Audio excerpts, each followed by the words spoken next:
Assalamualaikum warahmatullahi wabarakatuh. Pada kuliah pagi ini, Bapak akan menjelaskan tentang konsep manusia dalam agama Konghucu.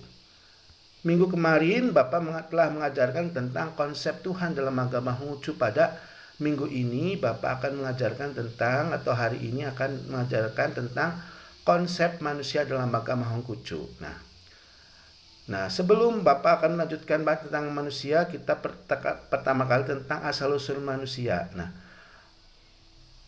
asal-usul manusia ini sebetulnya tidak dibahas atau Konghucu tidak membahasnya dengan detail ya. Nah, cuma konsep manusia itu ditemukan pada kitab Susi. Nah, di situ ada, dalam kitab Susi itu ditemukan adanya asal-usul manusia. Nah, pembahasan tentang hal ini dibahas dalam kitab apa? Kitab Li Ji atau Li Ci. Nah, Li Ji atau Li Ci itu namanya kitab kesusilaan. Kitab itu merupakan bagian dari kitab Ngoking. Bagian dari kitab Ngoking atau Wuching, ya. Jadi kita tahu bahwa asal-usul manusia tidak banyak dibahas oleh Konghucu ya. Nah, tapi sekalipun demikian Konghucu hanya menuliskannya tentang asal manusia itu hanya pada kitab Li Ji atau Li Ci. Nah, itu kitab kesusilaan. Nah, di mana kitab itu merupakan bagian dari kitab apa lagi? Kitab Ngoking atau Wuching ya. Tuh, itu ya.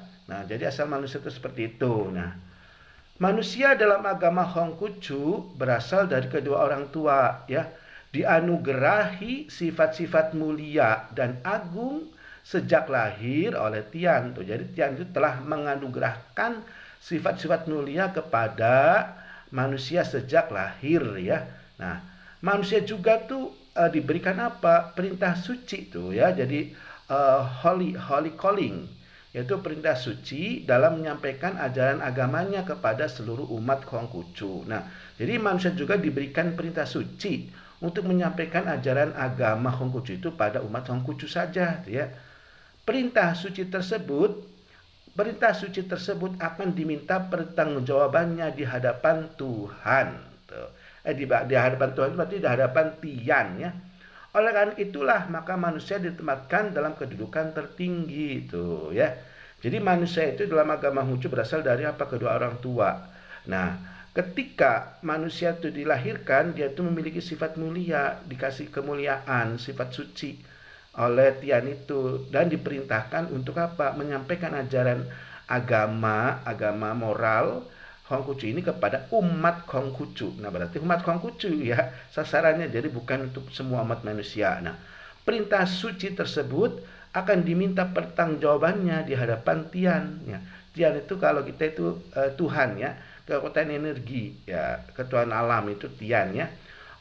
Oleh karena itulah maka manusia ditempatkan dalam kedudukan yang sangat tinggi ya. Tuh. Pada kitab Li Ji, salah satu dari 3 kitab Li Jing, kitab kesusilaan, disuratkan, Ki atau semangat itulah pernyataan adanya roh. Bo atau daya-daya hidup itulah pernyataan adanya nyawa.